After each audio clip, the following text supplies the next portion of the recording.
So good morning, everyone. Today is Wednesday, April 21st, 2021. Time is now 9:06 a.m. This is a special meeting of our elected officials. Actually, not so special because we do this on a monthly basis. In any case, officially calling this meeting to order. Attending Commissioners Duncan and Filios. Commissioner Brooks is excused. Do we have any changes to the agenda? Hearing none, we have several business items. Let's go on to the first one.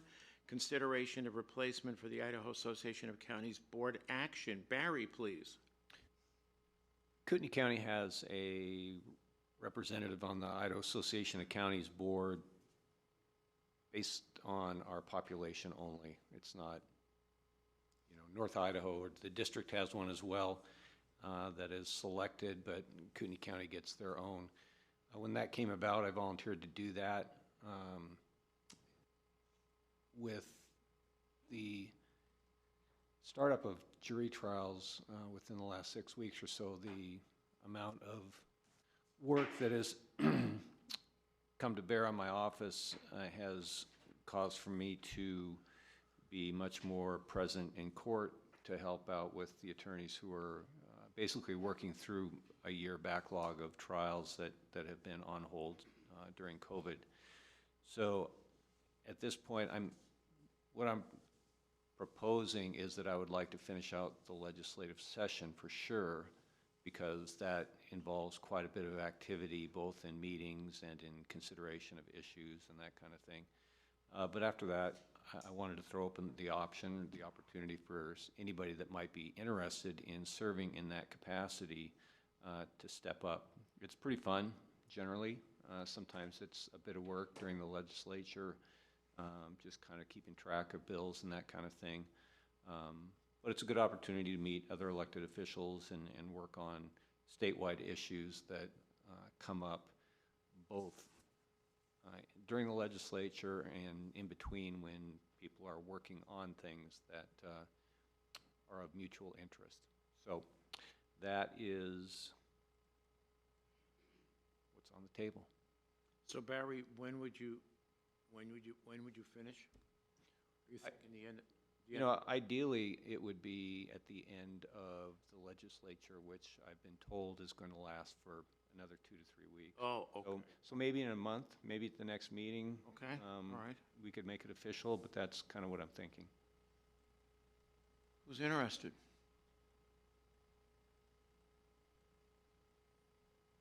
Wow. Why don't we rush for the exits? I would be interested, but timing is not good for me. That's the problem for a county like ours, unfortunately. Barry, what's the remaining term of your appointment?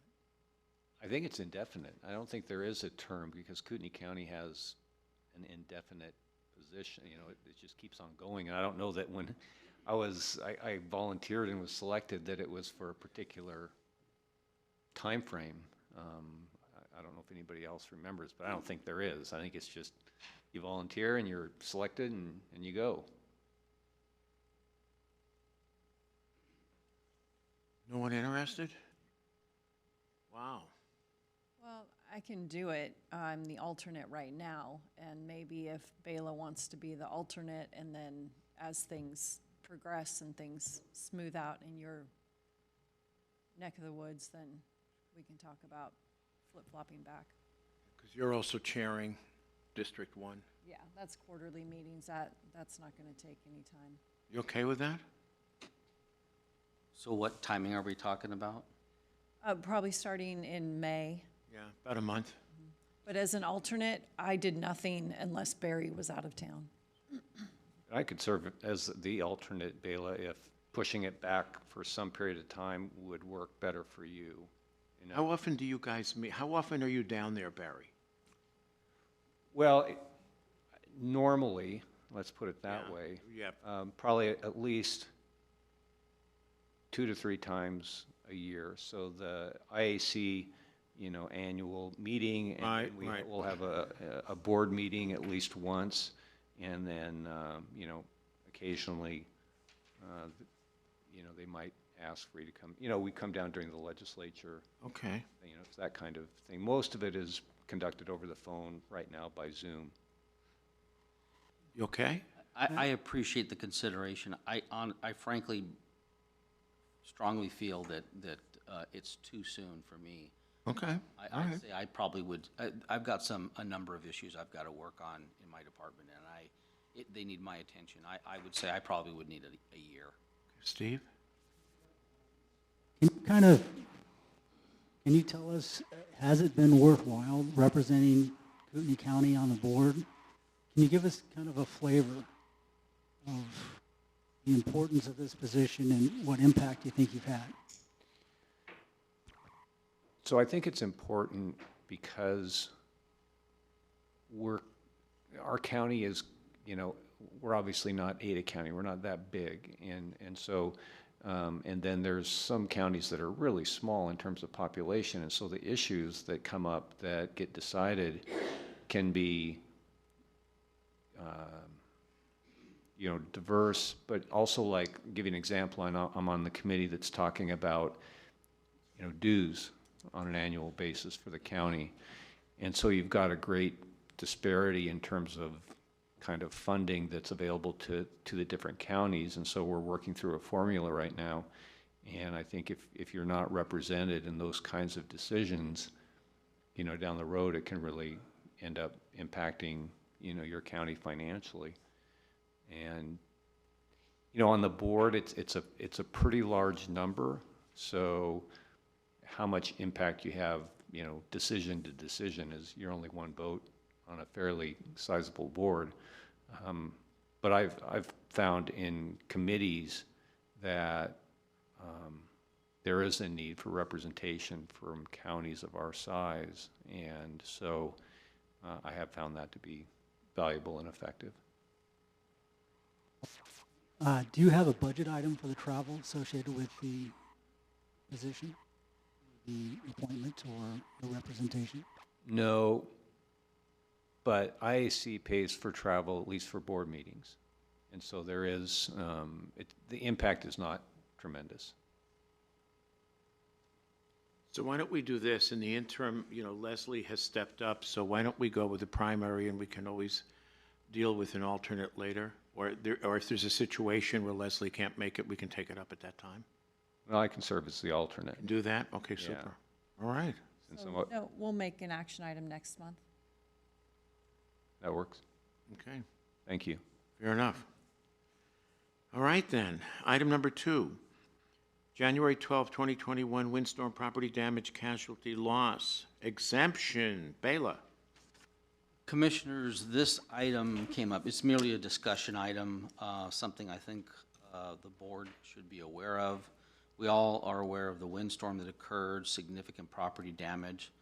The way this topic surfaced in my department, we had some appraisers, at least one that I'm aware of was called out by a property owner to take a look at the property.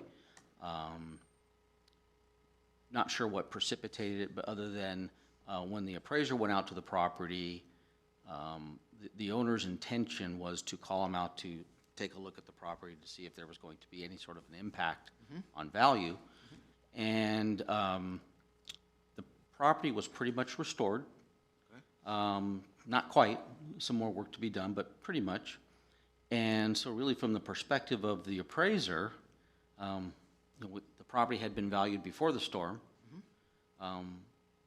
The appraiser had not been out there to see the damage, had not been called at that time, but was called out at the end, and for all practical intents and purposes, the property was restored. No impact.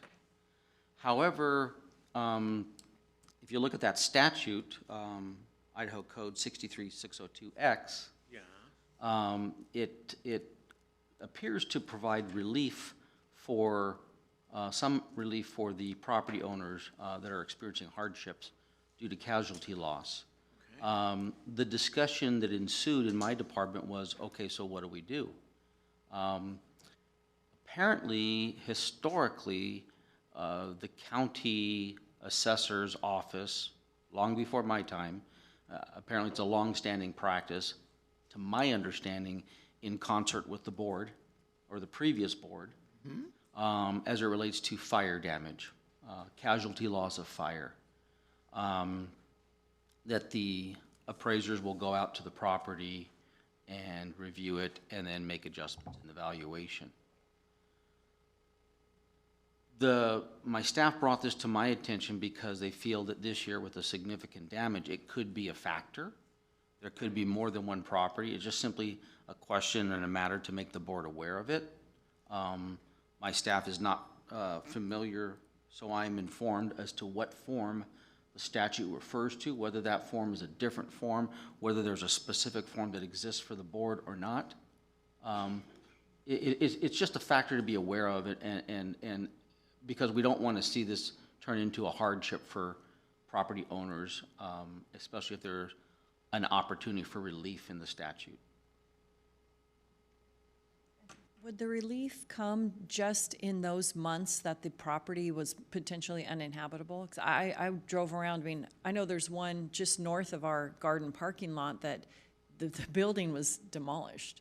I mean, a tree fell through it, now it's gone. So it appears, if you read this statute, it appears as though the demarcation is the date that the damage occurred, so the storm, January 12th.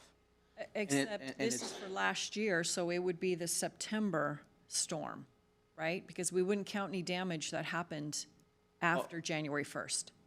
To my recollection, the storm was January 12th, 2021. That was But 12. we're talking assessments prior to January 1st. So assessments prior to January 1st, there is a lien date, Right, right? Effective January 1st. yeah. To my understanding, this statute deals with January 1st through the fourth Monday of June. Okay, And so the demarcation, as I understand it in this statute, is the date of the loss, and it is the form of an exemption. So simply, it's an exemption that is for the well, I don't want to say prorated, there's a formula in here, in this statute, and it effectively, it introduces an exemption for the remainder of the year. So in this one instance, the property owner, for all practical intents and purposes, should they get the exemption for the entire year? That's the question. right, but wouldn't the exemption be for 21 then, because the damage happened to 21? So we shouldn't have to be necessarily dealing with the January 13th storm. We'll deal with the September storm. I think it was like Labor Day or somewhere in September. So I believe there's a different statute that addresses after June, after the 4th June. Well, we can talk about that offline. Right. Yeah, now, have you talked with the Department of Taxation? My understanding is earlier in this year, about the time that the storm occurred, there was a conversation. I was not party to the conversation. It did involve the tax commission. That's what I meant. The tax commission was aware of the process that this county has been using for the fire damage, and the comment was made that was not a statutory process, that it really should be in the form of this statute, which is an exemption. So that was just an aside. Don't know to what extent property owners are going to come forward. They could. I just think it's an issue that this county needs to be prepared with dealing with, and so my staff has questions about the form and So we're going to be process. confronting this at BOE. Well, this statute this is before BOE. I'm sorry, this is before June, the fourth Monday in June. Right. So it's now. It's now through the fourth Monday of June. And then after the fourth Monday of June, it's the other statute, which is, I believe it's 60, I didn't print it out and bring it with me, it's 63-711, which that would be a cancellation of taxes. So there's, because a casualty loss can occur before or after the fourth Monday of June. And there's two different statutes that address two different ways in dealing with it. Okay. I think my question was that when we convene for BOE, these issues are going to arise. How are we going to address them? Under which statute?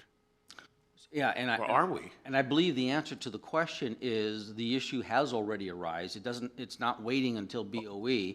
So it's probably got to be something that needs to be addressed now. Oh. And then after June 4th, it's got to be addressed yet in a different manner for other properties that come to light after that date. So because this statute says this is a matter for the Board of Equalization, the Board of County Commissioners to address. Respectfully, it's a question for the board to consider, and so I'm bringing it forward because I know it's a question that's surfaced in my department, and I think we need to have a conversation on how that's going to play out for the benefit of the citizens. Okay. Wow, all right. So is the tax commission, I mean, I want to try to get to some bottom line here. Are they leaving it in our laps? Are they saying, you guys figure it out? That's the Statutorily, case, we can. Might not make my it understanding is statutorily it is in our, it's in the county's lap. Okay, so let me ask you this. If a property sustains damage, property is restored, damage is repaired, and given the bull market that we're in some cases, that could actually result in appreciation because maybe it's restored to a better condition than the one it was in. So I guess what I'm asking is, why do we make any concessions? Unless the property might have been, what, uninhabitable? I believe that's what this hinges on. It does hinge on loss of use. Okay. So we need to figure it out, is what you're saying? Yeah. Okay. We figure it out. Somehow, okay. Thank you for bringing that up. Okay, nothing's easy, huh? Item number, can we move on to item number 3? So we'll have to convene, we'll have to meet somehow, Bela, and figure this out. Okay, item number 3, Idaho State Parks and Recreation, ISPR, request to resume titling and licensing of recreational equipment. Bela, So hope this one's easier. I don't know that it is.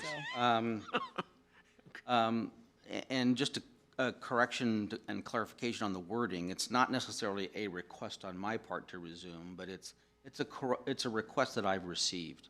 So, to my understanding, last year was a misnomer for many reasons, but also not just because of COVID, but also because the state, the two state agencies, the Idaho Department of Parks and Rec and the Idaho Transportation Department, which handles the vehicle licensing, they have been both working on changes to their systems, and they had an amicable divorce because they were using effectively prior to that, the RMS system was the same system they both used. It was transparent to us, but at the state level, there were all kinds of issues in terms of dirty data and so on and so forth. So that's what led to the parting. I've learned that the changes that were implemented by the Idaho State Departments of Rec occurred in April. They elected to pull back, if that's the correct word, on having the counties throughout the state do the registrations of the recreational equipment. Titling remained, and the counties did handle the titling of those recreational vehicles and so forth. Prior to that, so let's say 2019, the vehicle licensing divisions of the counties were handling all of that. They were handling the registrations of the recreational vehicles as well as the titling for all of the Parks and Rec, but also doing the DMV work. Last year was a bit crazy because of COVID, because of the restrictions, because of the cut down, or just the limitations of people in accessing the office, the changes in the systems.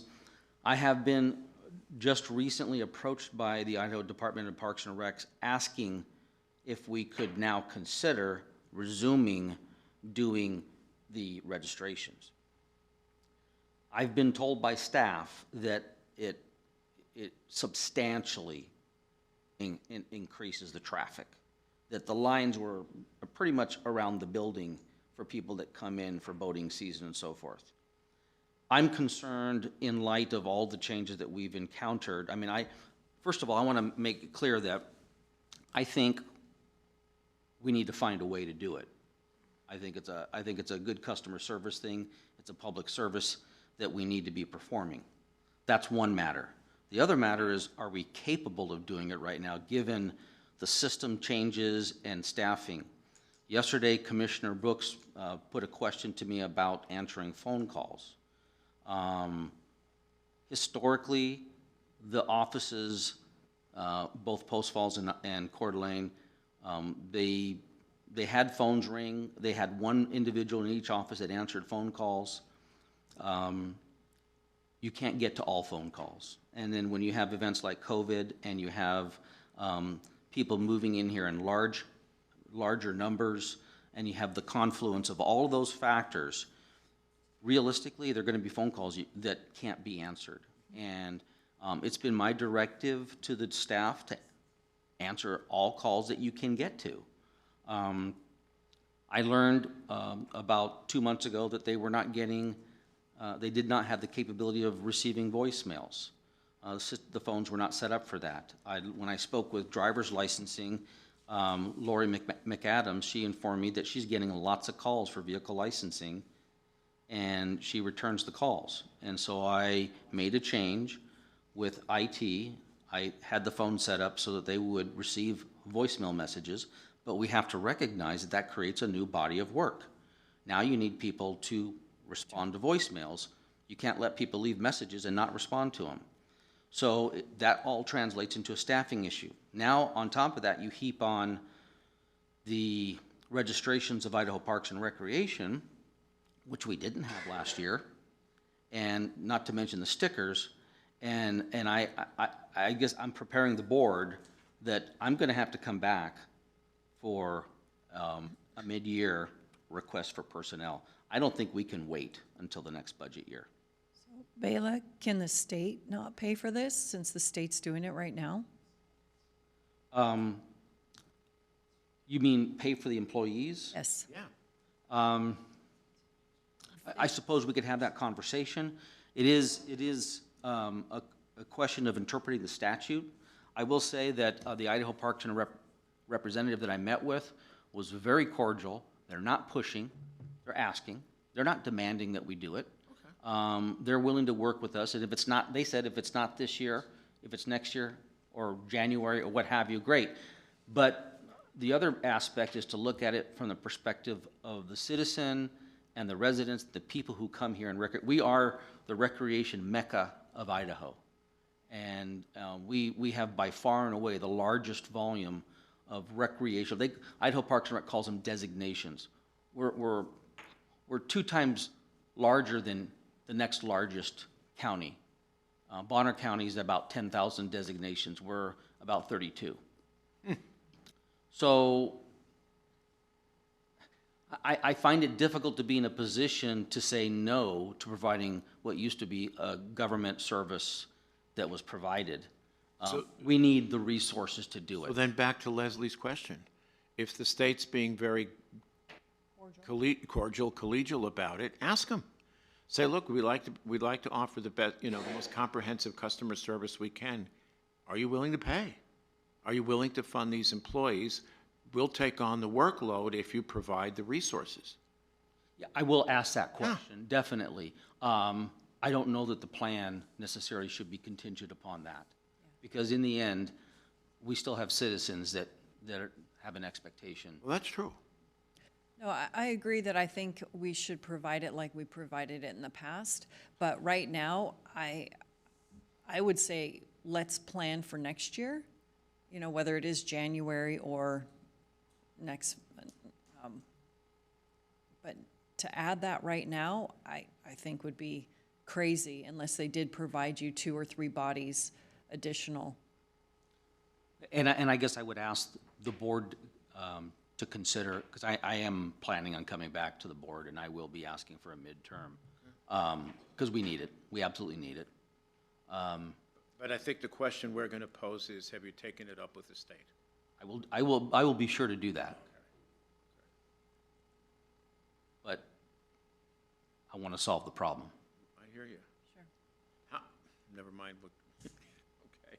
Before we move on, Say how big a problem is it, but, I'm sorry, Ben. just, Bailiff, for what it's worth, we have an MOU with the AG's office relating to an investigator who works in my space and primarily works for the ICAC unit.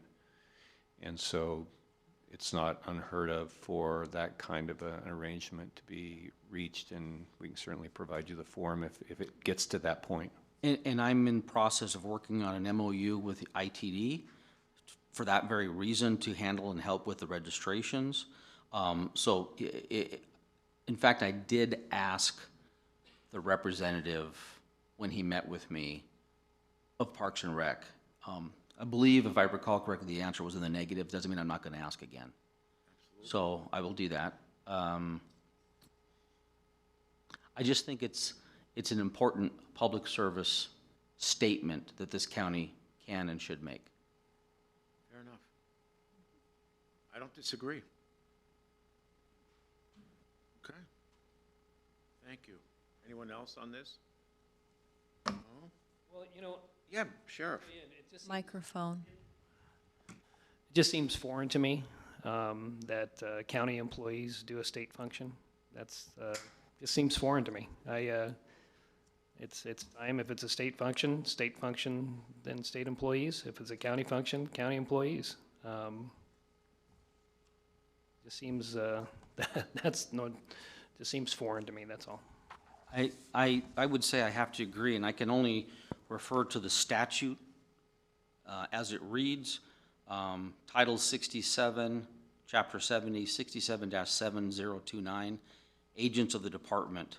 The assessors of the various counties of the state shall, most powerful word in law, shall be the agents of the department and shall perform such duties as prescribed by law. And this is why IAC is very important, because they try to fix some of these broken things. Mandated with no compensation. Okay. Yep. All right. Thank you, Bela.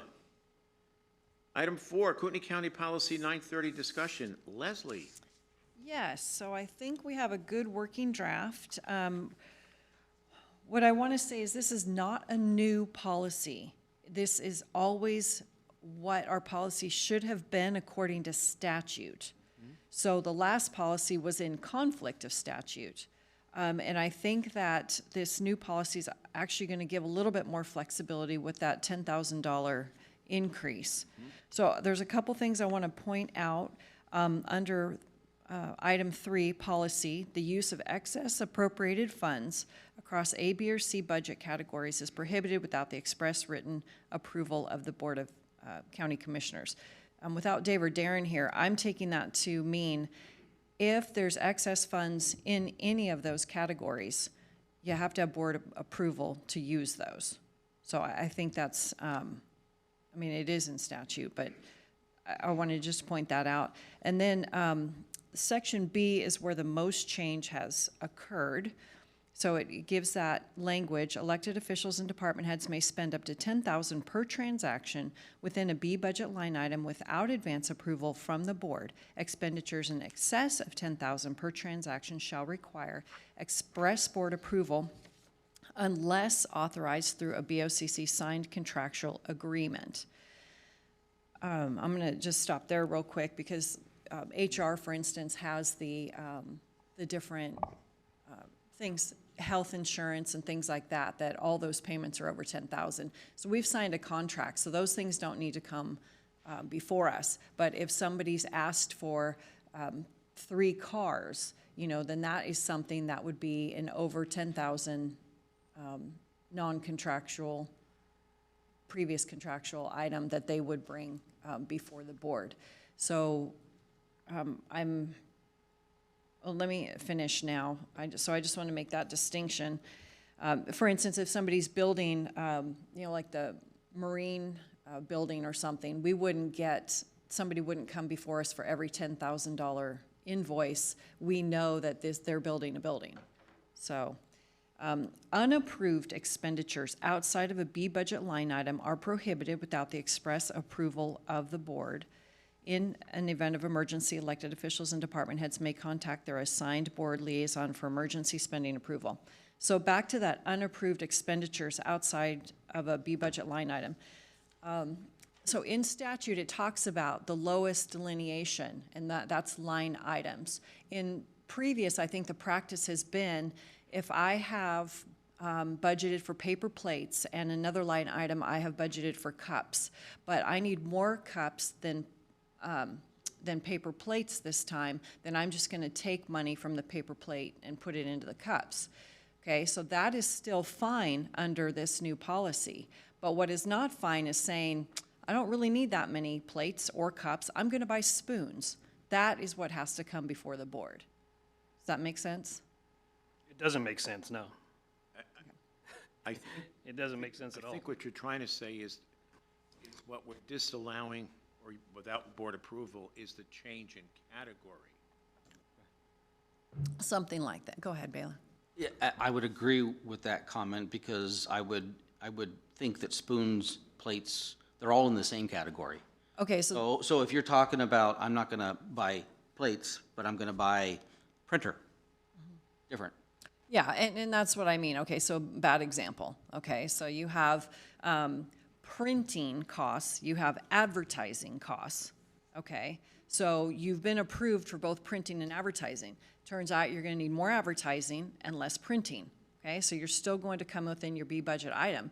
But if you decide that you need chairs, but chairs have not been any part of the printing or the advertising, then the chairs would have to come before the board.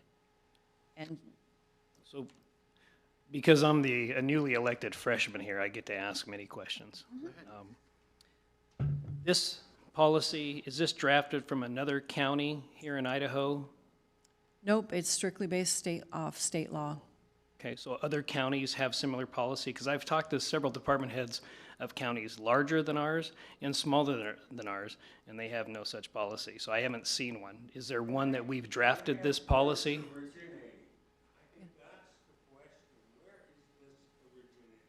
It's originating because the policy that we had was actually in conflict with state law, the way the last policy was written. And what county has weighed in on that, the case law, can I ask? Apparently there was case law that said we were in conflict. That I don't know. I've just been having a conversation. I just see this as coming out of the clear blue sky here, and what you're gonna have is the exact opposite effect of what you desire. People are going to take the easy road, and they're just, instead of properly budgeting line by line, they're not gonna come before you, they're just gonna try to figure out a way through the system that the auditor is not gonna have to be a policeman for every warrant that we issue. We have, in the past, allowed people, and since I have been clerk, we have had one elected official that had to pay because went over budget. The previous board, which is made up of the same members as the current board, also made two other elected officials who went over budget whole. Now, also, every week, you're approving payables. It is our job to make sure they are in the budget, and we do not go over them. And according to statute, it says that I can issue no warrant. This is going to be an absolute morass. Now, we also, which most people don't know, we were the prototype for the new statewide system that's being implemented for transparency's sake by our state controller. We sat down with Brandon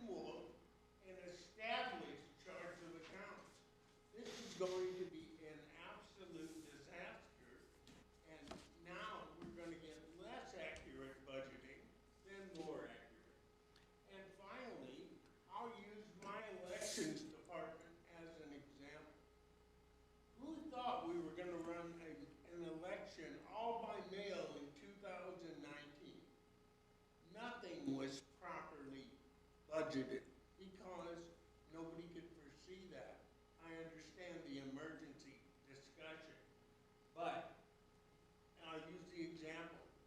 Election supplies is where we took all of the information that should be and is under telephone. Because we didn't have any need for telephones and electronic poll books. We didn't even own them. The other thing is, again with elections, what I think is going to happen, instead of getting a finer and leaner budget, you're going to get people that are going to ask for more money. A perfect example, thank you. A perfect example is that I have never, ever budgeted for an August election. But if I have to come forward and say, oh my goodness, a levy has failed or a school bond has failed, I need poll workers, but I wasn't planning on it. What's going to happen is I'm going to be forced to budget for an August election, even though in my tenure as clerk, we've only had 2. I speak in opposition to some of these changes, and I think it would be courteous to talk to the county auditor before these things are done. Thank you. In addition to the clerk's comments, as leaders in this community, it's your job, the commissioner's job, to make this organization more efficient. And more efficient is you push responsibility down. You don't push responsibility up. That creates bureaucracy and inefficiency. In addition, I can't find any other counties, larger or smaller, that do this.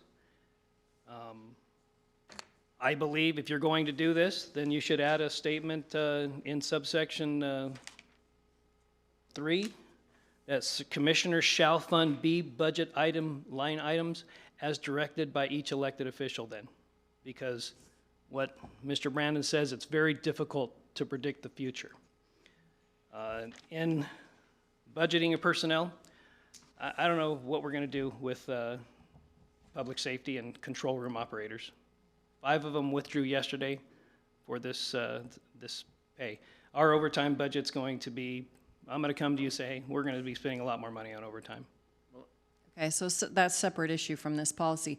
So what I want to further... Well, I oppose this policy, and I think this creates bureaucracy and inefficiency. Okay. So what I wanted to say is, first of all, Jim, you did come to us over and over and over again for the last election to get poll books, to get all this stuff. That's all we're asking. So you've actually done all of that. So this changes nothing to the way that you've operated in the past.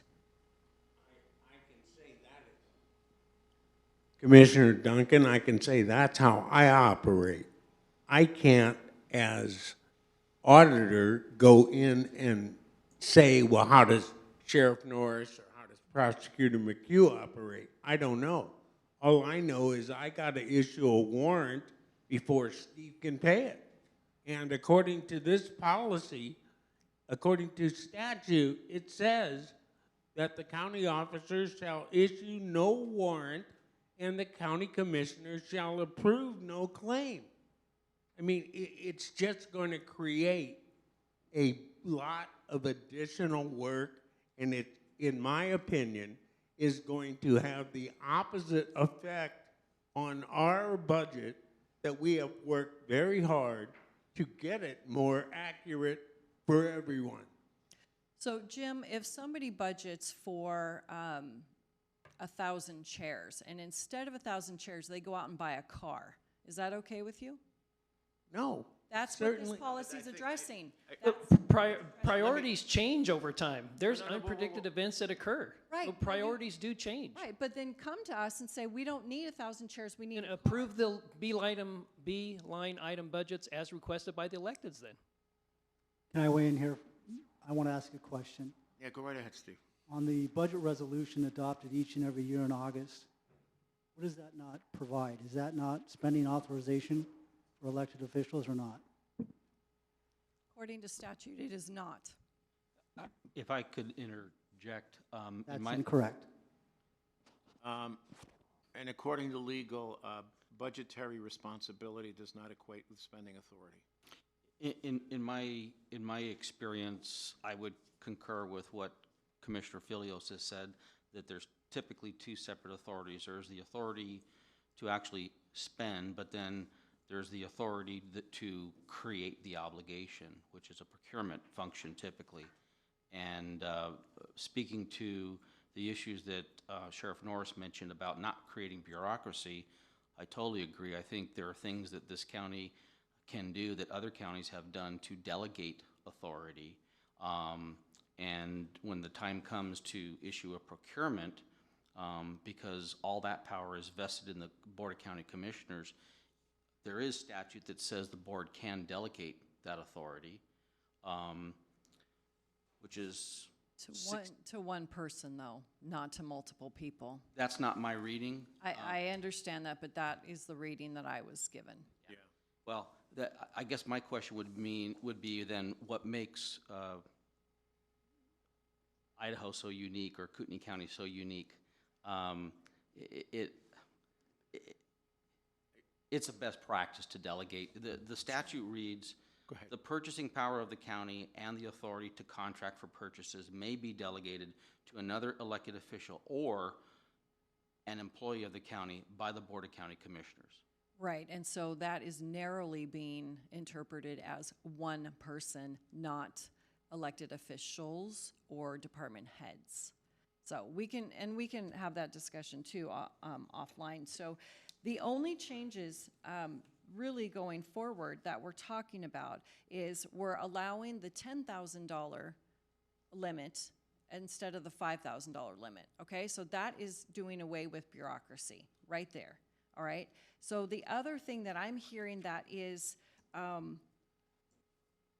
being disagreeable to is the fact that if you've asked for chairs, but you want to buy something else that has not been pre-approved in another line item, just come before the commissioners. I don't understand how that is different than what we have been supposed to be doing this whole time. So to me, I have department heads all the time. Hey, I've had this expenditure, it wasn't approved, I didn't know it was coming. Okay, fine, you know. I would ask if it's all right that I ask Keith Taylor and Lori Shaw. Keith is our Deputy Finance Director and Lori is in charge of county payables. If they would weigh in, please. Yes, thank you. Is this?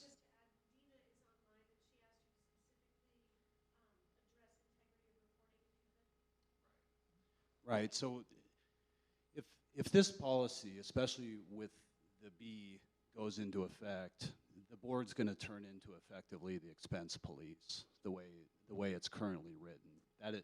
That is not the way we budget, is down at the line item. To do it at that, the way we do it is we do it at the B classification by department. Your responsibility is to stay within your budget as allotted by your B budget. So that means, for example, in elections, when they decide, we've got to go to an all mail-in ballot, what they're doing is they're essentially saying, okay, well, we'll take from this line item and this line item in order to run an all mail-in ballot. You, in the past, have left that to the elected official department to decide. Under this policy, if I all of a sudden need postage, I've got to show up in front of the board for an expense that is Let me weigh in here. minuscule. That's not the way I interpret this. Let me make it simple. If you're in the B budget, you're in the B budget.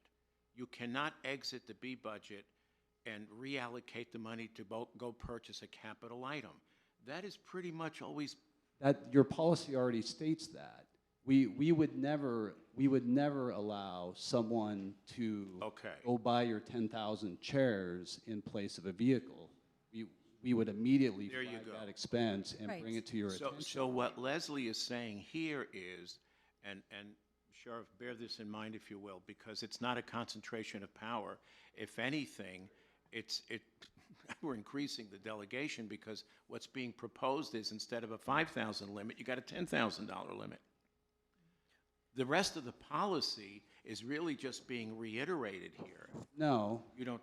no, if I have an emergency expense, I don't have to come before you as long as I spend less in my office expense in order to cover that postage. That's what managers are doing right now, and Right. that's the way we are policing it. Right now, your policy is saying, because I can't spend out of my office budget that you have allotted, I've got to come back to you now and ask for an emergency expense that's not Okay. budgeted. So that is where the confusion is happening. So that is not what this says. It needs rewritten. Okay, so, What other counties have such a similar policy in Idaho? well, I talked to Bonner County, and Okay. they said that if somebody's gonna spend something that was not approved, that they need to come. So let me just reiterate this. Unapproved expenditures outside of a B budget line item are prohibited without express approval of the board. If you already have a postage line item and you already have a paper line item, turns out you need more postage than you need paper, that's on you. That's always been on you, and that's where it's, but if you're buying something that is not already in a line item, that is what we're trying to bring to the board's attention. Well, let me ask, have you quantified that to see how much out of line item spending happens? Because I can tell you it happens all the time. For things that weren't ever budgeted at all. Correct. That is correct, because we, from a reporting standpoint, we can't call printing supplies office supplies. They're two different line items. And what you're saying is, if we have an emergency printing supply, people are going to be coding that to office expense where they have budget, and we've been fighting that ever since I've been here to get people to, record stuff where they belong, even if they don't have budget for it. Right. Commissioners, I have a question. Could the issues of concern be addressed and an agreement be made if the proposed rewrite in section B budget, I'm reading the first line of the new text, and then I'm going to make a comment. Elected officials and department heads may spend up to $10,000 per transaction within a budget, and then remove the words line item, just within B budget. And my question is, if it was rewritten that way, would you not achieve the purpose that the board is trying to achieve and also address the issues that the clerk has raised? So I think what legal has raised red flags about is the fact that if somebody asks for chairs and they have asked for tables, I mean, I'm not sure even how to make an example, okay? And the commissioners have said, no, we're not going to fund tables. And then the department head or elected official goes out and says, well, we didn't really need all these chairs. What we wanted was tables. So now, without board approval, we're gonna go buy tables and we're gonna take it out of the chair budget. That is what we're trying to avoid. Okay, so if it turns out that, wow, you really do need tables instead of chairs, come to us. That's all that's being asked. It's those things that were expressly not approved or things that 18 months in advance is what we're trying to do here. I understand that is a almost impossible prediction. So we're not trying to create bureaucracy. We're trying to follow the law. We're trying to say, hey, if you didn't budget for this but you need it, please come to us. Don't do without something else to buy what you now need. And definitely, don't do it on purpose. Can I weigh in for a sec? You know, I will speak with my manager hat on and say that having come back to the board every time I want to buy something that was not budgeted, but I need, and I have extra money in travel or whatever, is a way more efficient process and gives me what I believe is the discretion that we should have within especially the B budget. A and C, you know, I don't really care about that, but within B, it matters a lot. You know, we have. I don't see, and I'm not going to contradict whatever. I mean, you keep throwing around legal, and I have never seen this, and I guess that might bear at least some explanation to all of us, because we've all, I mean, it's difficult enough without having to come back and, you know, come to the board to say, I need this or that, even though I didn't anticipate it and it's not in my line item. It's just, it is bureaucracy, and I'm not saying that it's like you guys are in love with bureaucracy. I know that's not the case, but that's the reality. The more times I have to come back to the board to approve, especially if I need something in a moment, but I can't get it. So Barry, do you find occasions where it was something that you just never budgeted for whatsoever? Sure. Can you give me an example?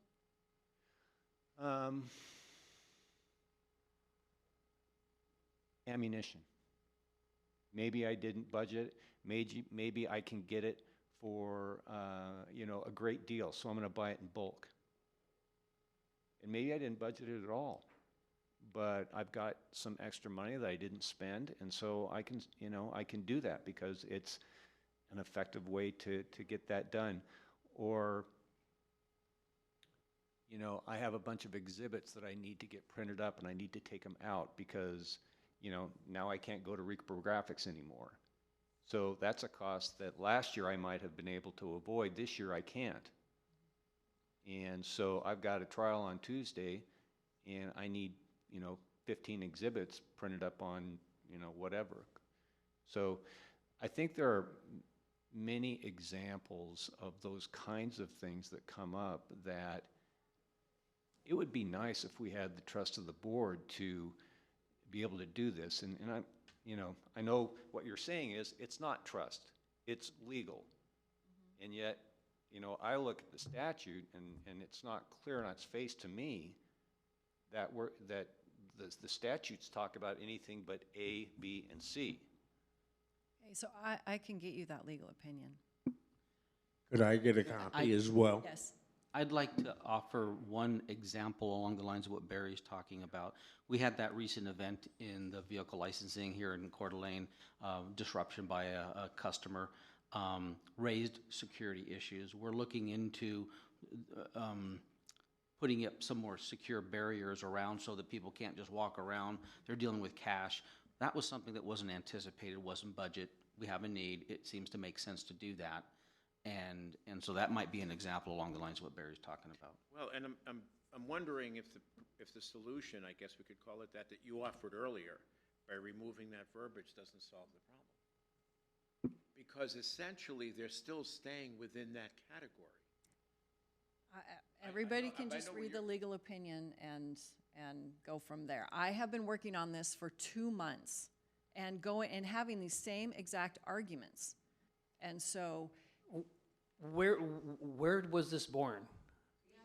it was born because I knew that we had a $5,000 limit that people were supposed to come. And I'm reading the payables going, people are not coming to us with these $5,000 purchases over and over and over again. So I went and looked at the policy. Turns out the policy doesn't even say what it was supposed to say, the way we were operating. And as a matter of fact, it went against what Have you, as a board member, not approved the payables? Yes, and then we get into the thing of there are payables that you can't return.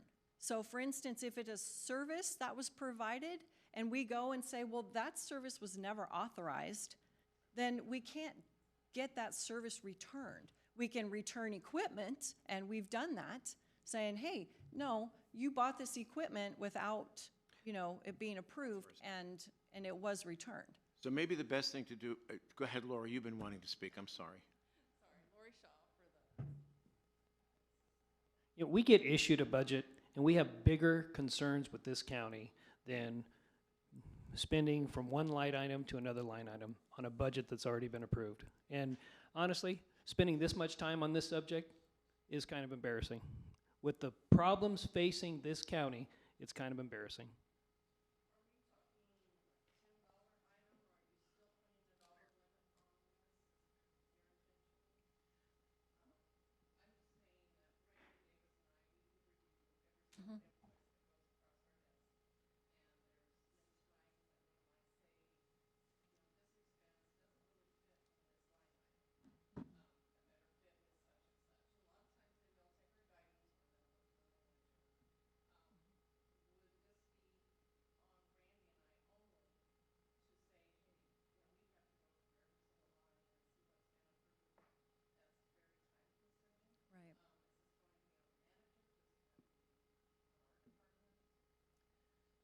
Right. So that's a good question. So this is why we're having a discussion. I never came and said we're approving this today.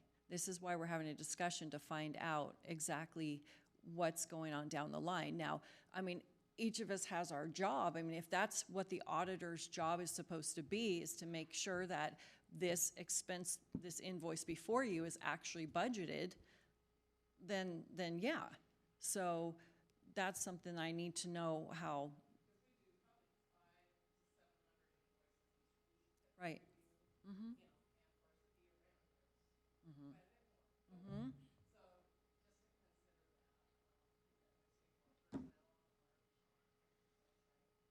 Sure, so I guess, so it sounds like you are doing that now, but then what would change in the future?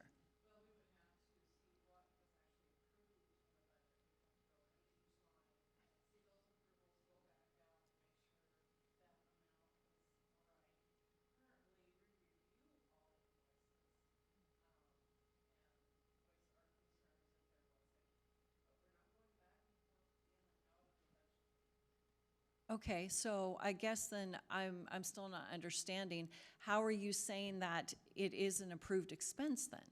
If you're not going in there to say, yes, these people have been budgeted paper.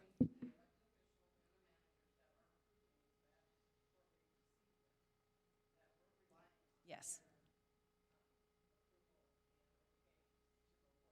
Gotcha, okay. And that's based on our understanding that we're still within the B budget as a total. Right. Okay. Can I give an example of a line item? So in elections, we have telephones, and we really never had any telephone expense, but we have that line item there. And when we ended up getting the jetpacks, the wireless connection, we turned those on basically for 6 days and turned them off.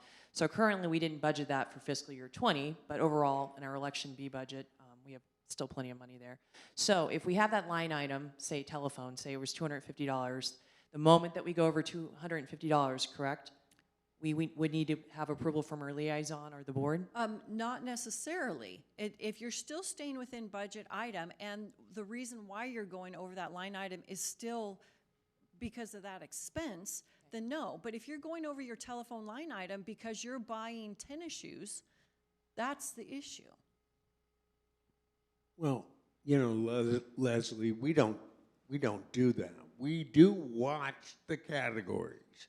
However, the word line item in the B budget is what is the issue here. So that then takes us back to Bayla's suggestion. So, Commissioners, one of the places we've seen this in the BOCC office before is with travel. We typically do not budget for rental cars. We have had situations where the IAC June conference, for example, was in Idaho Falls, and that became required. We contacted Lori and said, we have zero budgeted, will this be approved? And she said, yes, as long as you continue to budget it for it in the appropriate area for rental cars. Now, we may have money in there, so she can't tell, well, the money in there are other things we've budgeted in that line item. She doesn't know if we've budgeted for a rental car or not. So would that be something, we may go over because, but do we need to come to the board for a $100 rental car? The way Yeah. this reads, yes. But do I necessarily agree with that? No. Because you're Lori still would within know. the B budget. Right. But then again, now that goes back to, I think, the legal opinion. So Yeah. maybe what we need to do is share that with everyone, because if we've got a disconnect between what's practical and realistic and what we're being told legally, we got to bridge that gap. On the emergency clause where we go to the actual liaison, where in statute or board resolution have you guys approved individual board members to approve emergency expenditures? So we do that a little bit now. I don't know that there's a resolution, but our liaisonships are purposely set up for that reason. By the board, but the board has the authority as a board to approve. It's not individual liaisons. Right. Well, and so once again, so if we follow the letter of the law, black and white, it will absolutely shut down the county. It will be so bureaucratically overwhelming. So that's why I'm trying to make these, so like the $10,000 thing, okay? I feel comfortable that for that amount of money, we can delegate that much authority, okay? So we'll just start, maybe we'll just have a whole presentation on this. I would really appreciate to see the legal opinion too as well. Yeah, okay, so why don't we just, As you know, I've had a Ditto. tendency we can to. see it. Fair enough. Why don't we do that, and we'll defer the discussion for what, another month? Yeah. Okay, good. Wow. Thank you, Bela, by the way. Thank you, everybody. All right. Wow. You know, Mr. Chairman, Yeah, go ahead, Bob. as leaders, it is our job to make our entities more efficient and make sure that our employees, we don't put obstacles in their way to get their job done. And I'm searching why this particular policy puts those obstacles for us to do our job. And it's our job to remove those for people to get their job done. So that's all I got to say. Thank you. And point well taken, thank you. All right, item 5. Fiscal year 22 compensation planning and strategy potential action item. I'm excited for it, but I guess I'll turn it over to Sylvia. HR.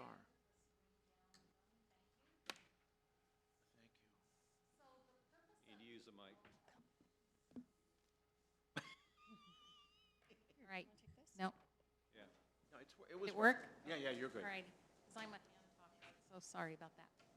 So the purpose of this presentation is to follow up our discussion that we had with the elected officials in March and the direction that we received from the board to bring back another version of the matrices for the general pay plan, attorneys, chief deputies. So that's what we're going to do today.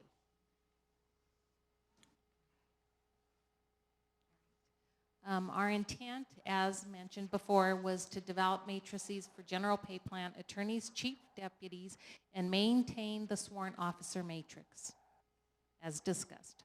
Okay.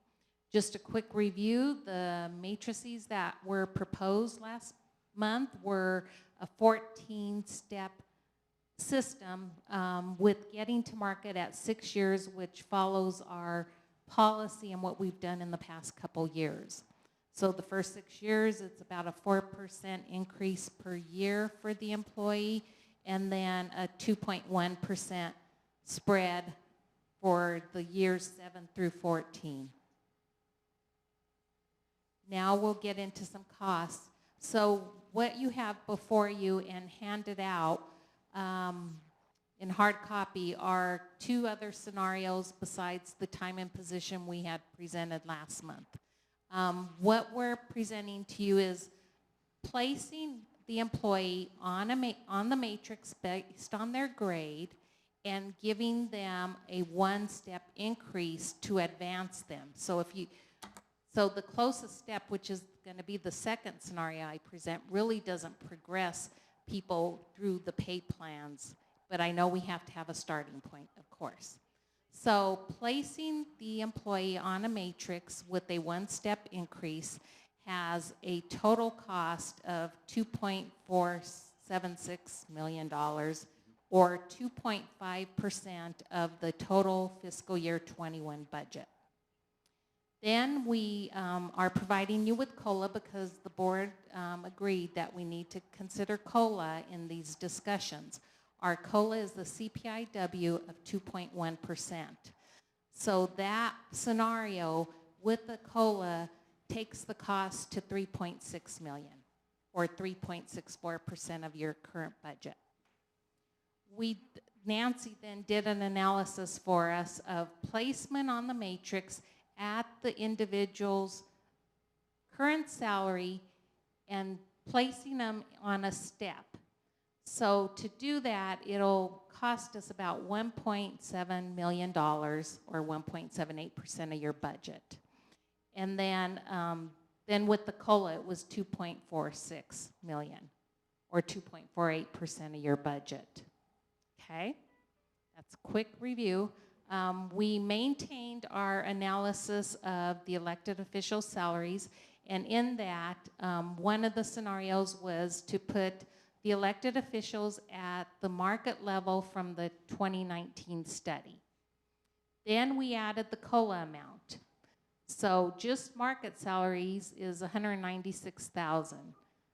If you add the COLA to that amount, it's $222,000. Then if you only give COLA, it's $22,000. And as we know, the elected officials are way below market. Smaller counties are making more than our group of elected officials. It's important to bring in the factor of recruiting and retention. We talk about competition and compensation. As of March 2021, the state of Idaho unemployment rate was 3.2%. That's a low unemployment rate. That's good for our country. What that's happening to us is we're receiving less applications for our job openings.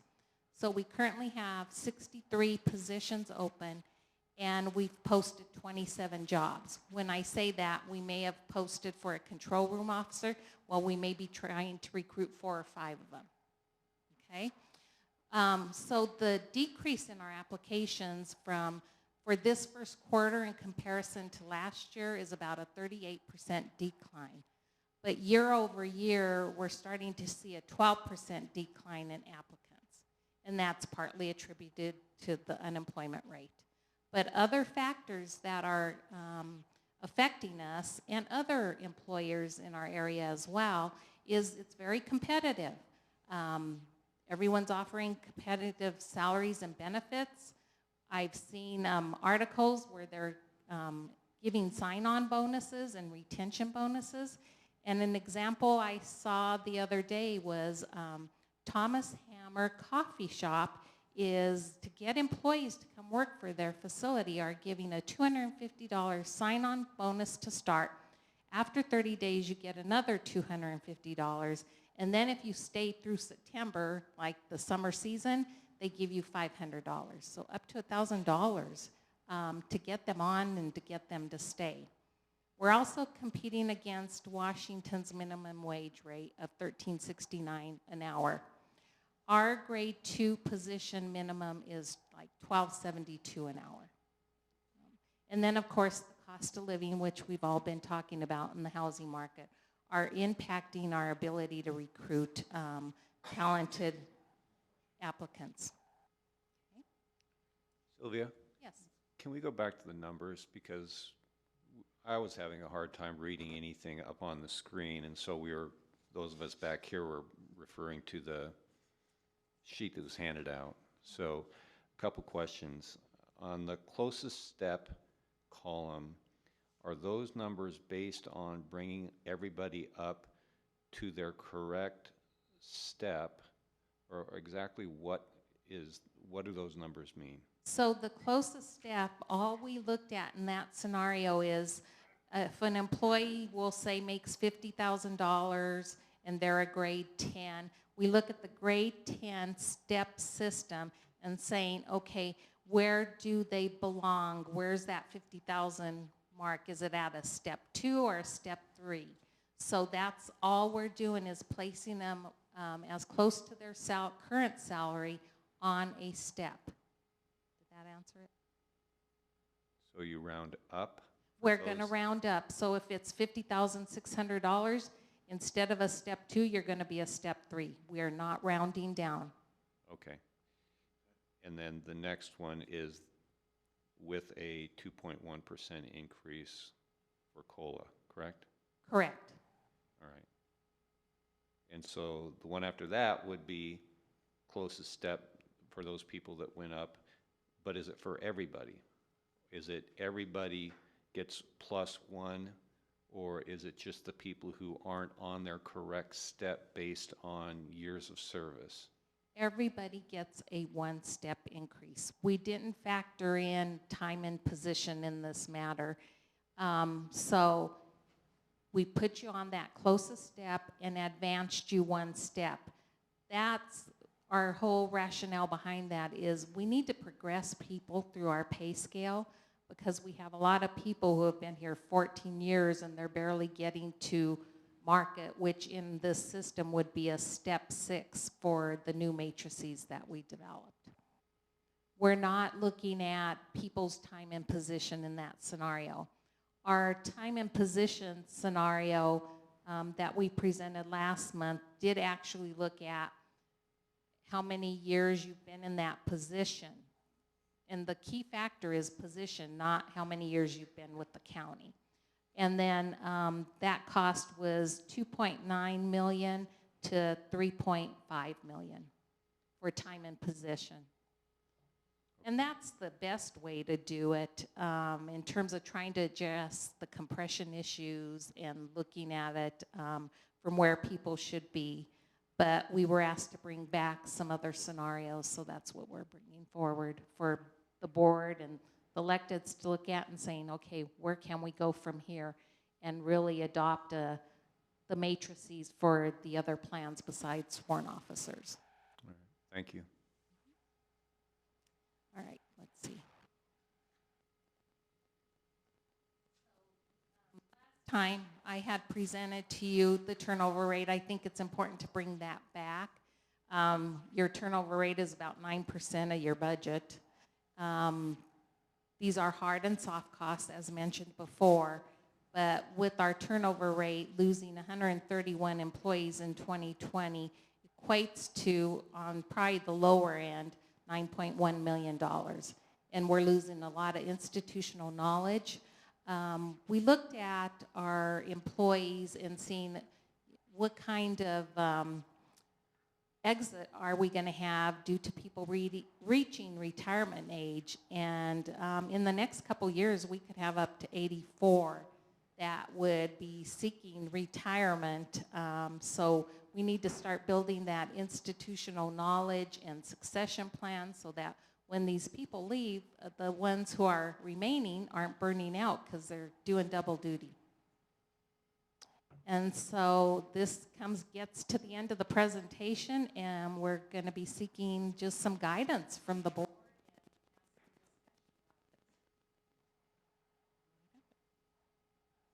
Okay, thank you. Wow. Any thoughts? Absolutely. Mr. Chairman, I don't like this any more than you do.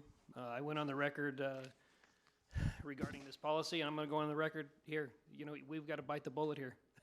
I don't know how we've got to this point, but we need to have talent in our workforce, in our prosecutor's office, in our sheriff's office, and every other department within Kootenai County. And, you know, we keep kicking this can down the road, and and now, you know, sometimes in some cases we're 20, 30, 40% below market, and we're not going to be able to attract that talent that we need for the future. That's a good point. Gotta bite the bullet. Actually, And I have a quick comment. The board sets compensation, so yeah. go And, for it. and we have. This is probably the first board in a long time that's taken an assertive stance on this issue. But the one thing we haven't done, and it's probably not going to happen, is the use of foregone to boost wages, because that's a recurring cost, and I don't think that's going to fly. But I'm not going to be dogmatic about it, but by and large, that's probably not a prudent way to budget. But let me backstep for a moment. Do we have any more knowledge in terms of where the legislature's at? They're definitely working on a property tax bill. They are. Yep. Can you just talk for a moment about the 8%? Is that, go ahead. Yeah, so they're looking at an 8% top cap, except for operating, 1% foregone can be used for operating, 3% for one-time capital. But that's just, they don't even have a bill number yet. So that's just kind of what IAC has been in negotiations about. That seems to be the, at least indication as of yesterday, I know Leslie was on that call as well, seems to be the direction is that there will be an 8% cap with that ability to use 1% of foregone for, so there's some, I guess at least acknowledgement by the legislature that use of foregone can be appropriate in certain circumstances. And Now, when we talk about the 8%, we're talking about a percentage of our taxing authority, or tax revenue, not the 100 million that's our rough budget, but it's roughly Only 50 on the mil. property tax portion Portion. of it, yes. So new growth plus the 3% allowed, plus, well, actually the foregone I think is on top of the 8%. So new growth plus the 3%, that's a hard cap at 8%. So I don't know what the numbers are for this year, but Kootenai is probably looking pretty good. For new growth? Yeah, but they're not going to let us take 100% of the new growth. 95%. What is it? 95% of new growth is what's on, I think, what they're discussing. URD closures, anything? Same thing, that's lumped into new growth at this point. So that would be part of the 8%. Yes. Okay, so let's do some quick math, Sheriff, and I'll bring it back. Leslie or somebody stop me here if I go off base. If we're looking at an 8% cap, it's 8% of roughly the 50 million, which is our taxing authority. So that's $4 million. Now, realistically, we're not going to take $3.5 or $4 million and apply it to wages. We can't do that because we have other needs. So that's probably the figure that we're looking at. Is that a fair statement? Sure. For lack of additional knowledge, there is a new building. What are we? If the general revenue bond fails, then I don't know what the alternative is. The alternative is potentially going to be some use of foregone if we pass it, and somewhat that would blend in with some commercial financing, wouldn't it? Okay, so we're talking two separate things. No matter what the building is going to be financed, it's just where does that money come from to pay back that loan? Precisely. Right, so that's what it is. A bond has its own funding source. That okay? is So it's correct. another line item, and so that would go, if we do a certificate of participation, we need to have money to pay back that loan. Go. And so that is where we would have to do it by 3% or new growth or one of our current funding sources. So roughly speaking, let's assume the worst case. Let's assume that the bond fails, and we have to go to some combination of foregone and certificate commercial financing. What are we looking at in terms of a payment? Steve had worked it out, but I can't remember now. It's about $2 million a year. $2 million a year. Yeah. Okay, so divide that by 12. What are we looking at? 180,000 a month, thereabouts. So if we're looking at $2 million a year, and our total taxing authority Is $4 million. is $4 million, that's going to leave $2 million. So if you guys say we want to max out raises, we'd have to say, fine, nothing else. I don't care. Nothing, zero, nothing, flat. Flat B and C. Scream all you want. You got 2 mil for raises. So now back to your direction. Put it back up. Again, we're looking at revenue, Bob. And realistically, what's going to happen. So here we go. So for planning purposes and for lack of additional knowledge, we're probably looking at 2 million for increases. And that's going to assume flat B and C. Right, see, Yeah, there you go. we've got Yeah, what, New positions. right. with 2 27 million I'm in sorry. 2 million in new position 2 asks. million in new positions, so now we're back up to the 4. Yep.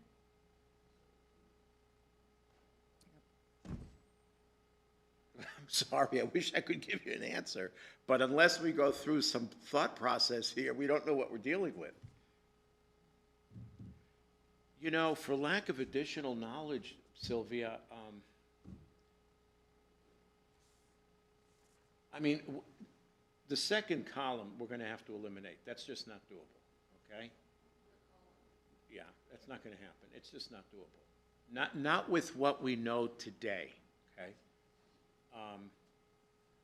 So it's going to have to be something between the first, third, and fourth columns. Right now, based on what we're seeing, it would be the matrix without the COLA, which is the 1.765.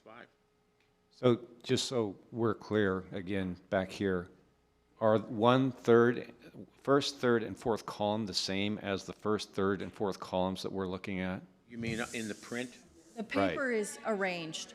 Yeah, the paper Yeah, is yeah, thank you for, I'm sorry, I was referring to this.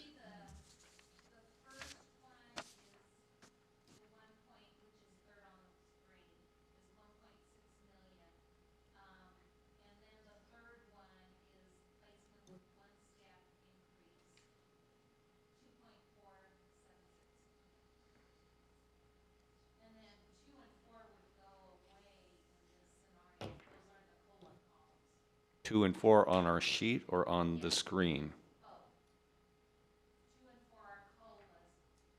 Well, Well, we can keep the first one. Yeah.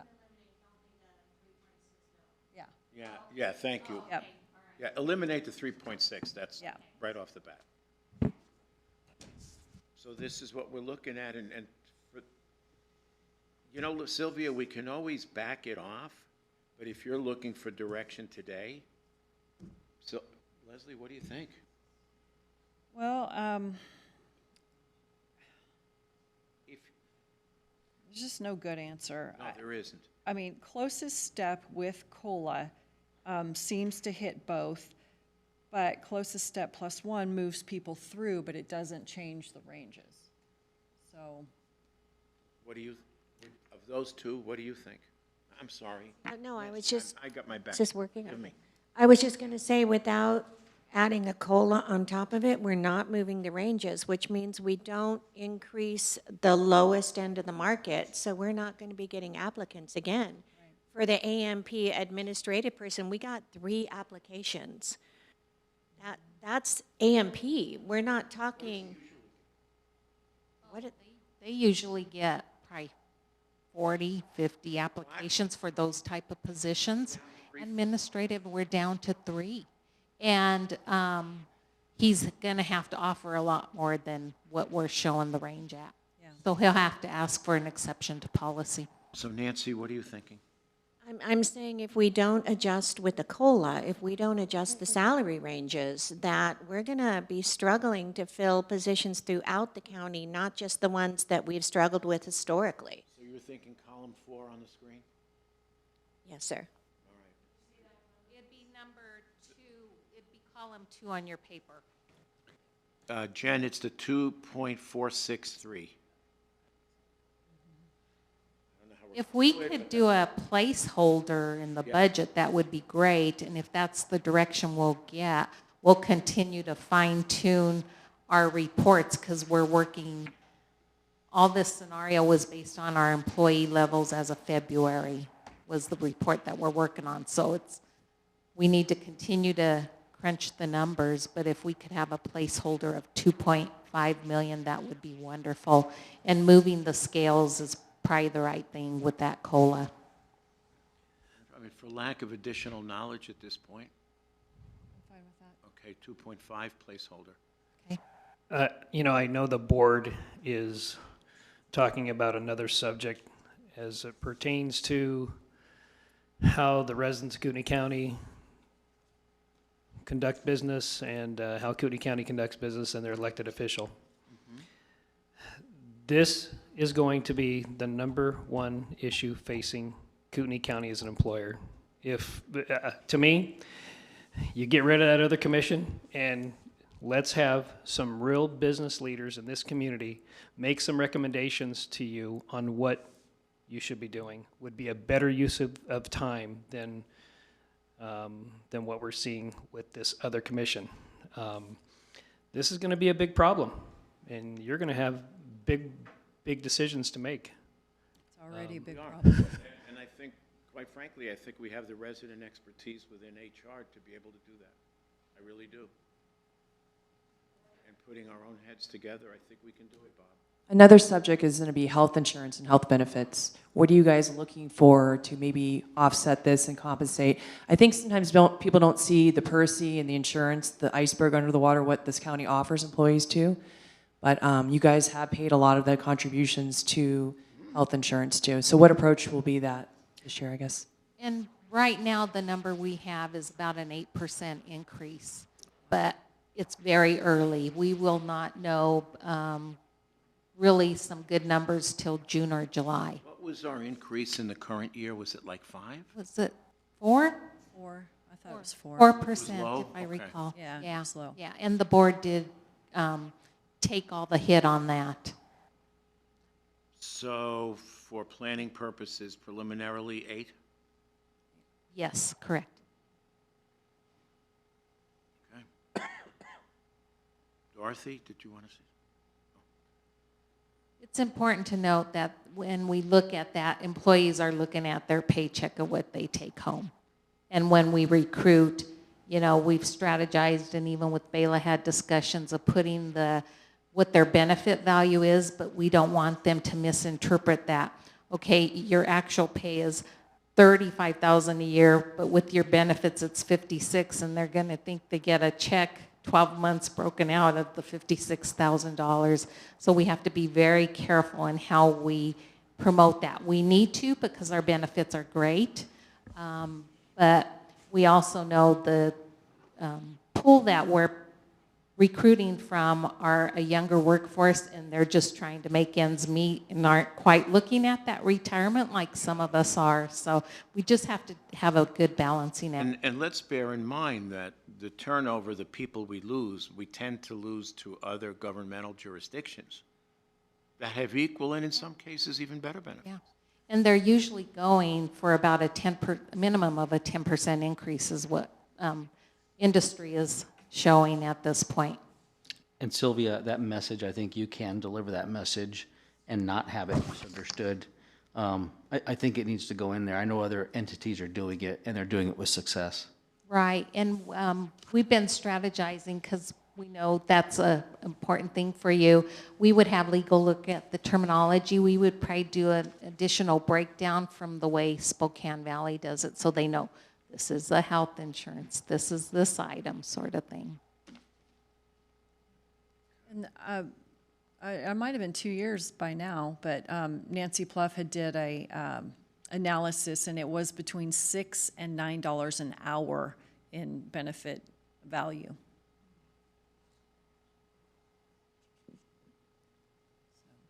So we will ask Dina to put a placeholder of 2.5 million for salary increases at this point. Yes. Okay. And so it's probably, what, 800,000 increase in health insurance? Yeah, because we're at Most about 10 likely, mil. yeah, Yeah. yes. Yeah. Hopefully we can bring it down, Right. because our numbers usually start very preliminarily high, and we're hoping it comes down. Yeah. Well, I mean,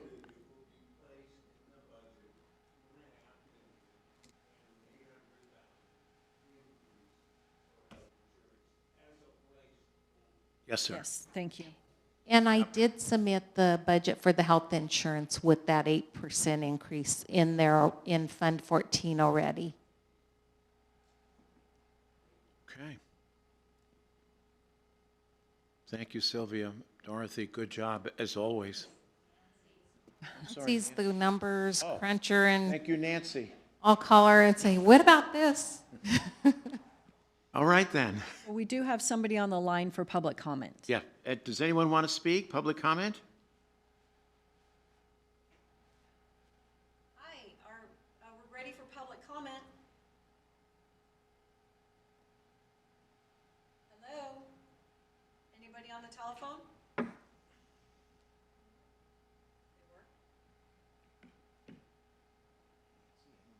Last opportunity for public comment on the telephone? Hello?